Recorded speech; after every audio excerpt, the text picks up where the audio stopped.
Man, that was a good ball game. It wasn't a pretty game. It was a close game. It was a mistake-filled game. It was whichever team was going to be able to overcome their mistakes better than the other team or more efficiently than the other team. UCLA's tackling in the open field was horrific.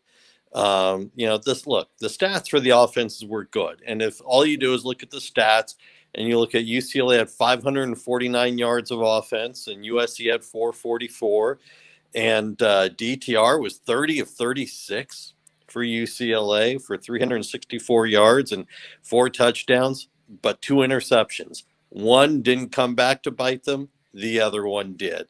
The one that went for the pick 6, but then was called back because of the penalty, and USC eventually went down to score on that anyway.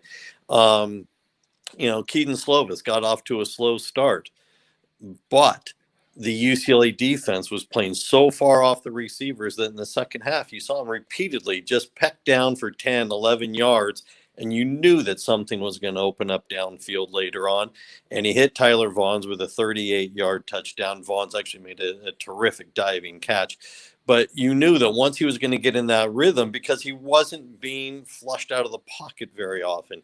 You and I talked about that the other day. And then I said the key was going to be to get him out of his comfort zone, to make him run, make him throw on the run. And UCLA did a very poor job of that. This really, I got to be honest with you, this was a pretty inexcusable loss for UCLA. You're up 28-10, and yeah, USC is good, but UCLA had some momentum. They played really well. They played very efficiently. The UCLA offense was very efficient in the first half, and you go up 28-10, and to just implode the way you did in the second half. They were outscored 20-3 in the fourth quarter. And we just got off with Chip Kelly, the press conference with Chip Kelly, and he talked about how it was 2 punchers trading blows. I got to be honest, I don't see it that way. I see it as you had a 28-10 lead. You got to keep your foot on the gas. The running game became virtually non-existent in the fourth quarter. He was 0 for 3 on fourth downs.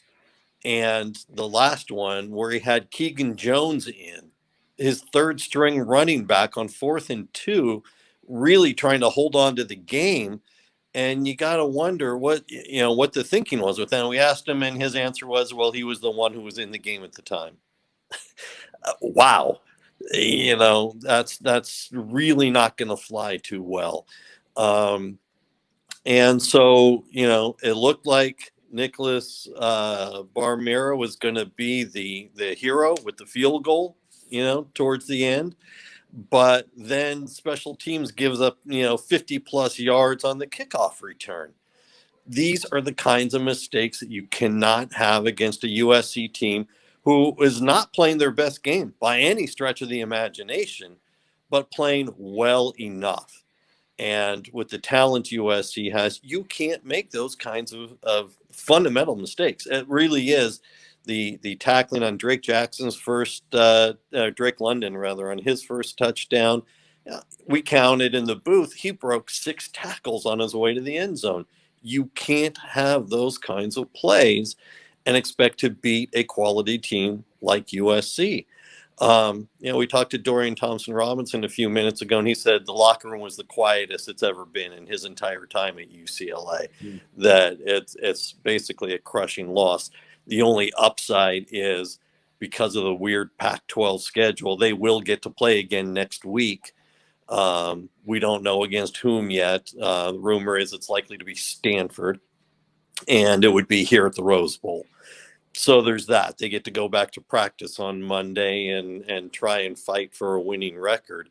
This is a tough pill to swallow, and it should be a tough pill to swallow for UCLA fans, because the mistakes just piled up. And it's not the obvious mistakes. We're not talking about fumbles and interceptions. We're talking about poor coverage. We're talking about missed tackles. We're talking about a defensive scheme that had the defensive backs 10 yards off the receivers at significant points. And we're talking about the inability to get a pass rush of any sustainable significance on Slovis. That's got to be a tough loss. Well, Tony, I've got to say that I'm refreshed by your response to what was a great game and could be viewed by many just in college football nation, let alone UCLA fans, as, oh, we took on this undefeated team that's the best team in the Pac-12. We took them to the wire. We probably should have won. We're feeling good about this. Because I think there are a lot of programs across the country that are in a building process and they become resigned to those kind of results and feel good about them, and then they never get past it. And we've seen UCLA football be largely deplorable for 2 seasons. There's been a step in the right direction decidedly this year. There's no question. Mm-hmm. But if you're going to be satisfied, then maybe you don't get past that and you stay in this marginal state. But so I hope that everyone, and it seems by the response that you got from DTR in regards to their response in the locker room, it seems like they're expecting more from themselves. And so I think that's a good sign. Chip Kelly's response to the Drake London touchdown was a bit odd because he gave him a little applause, and that can be interpreted a number of ways. So I'm not going to go crazy about that. But to your point, while it was a tremendous play by London, it wasn't like he was sidestepping 80 different tacklers in the open field. He was like bouncing off guys, and guys were just flailing and bouncing off of him, and he carried guys for like the last 25 yards. USC has probably one of the most talented groups of receivers in the country. Mm-hmm. You look at guys like London, you look at guys like Vaughn, you look at guys like Amon-Ra St. Brown. These guys are highly skilled, highly developed. They were highly developed before they got to USC. They came from some of the elite high school programs in the country. You can't arm tackle, and you can't, come at them from the side. You've got to take these guys head on. You've got to wrap up. You've got to gang tackle to the ball. And that touchdown by London was just an example of just absolutely poor defensive back play. Look, Quentin Lake had some good plays early on. He had an interception, which, was a horrible throw by Slovis. I mean, Lake looked like the intended receiver. He batted down a pass in the end zone, but then you get plays like that. And it wasn't just that play. That was the easiest example, but that was going on throughout the second half.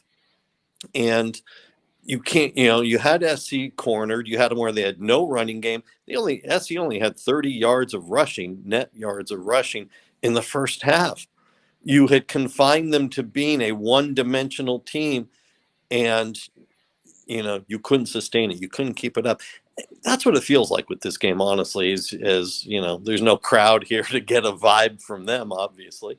But you had some success. You had success last week against Arizona State. You had some success early here, and you're not able to sustain it. And that is the difference between teams that can get over the hump and teams that get, kind of stuck in the mud.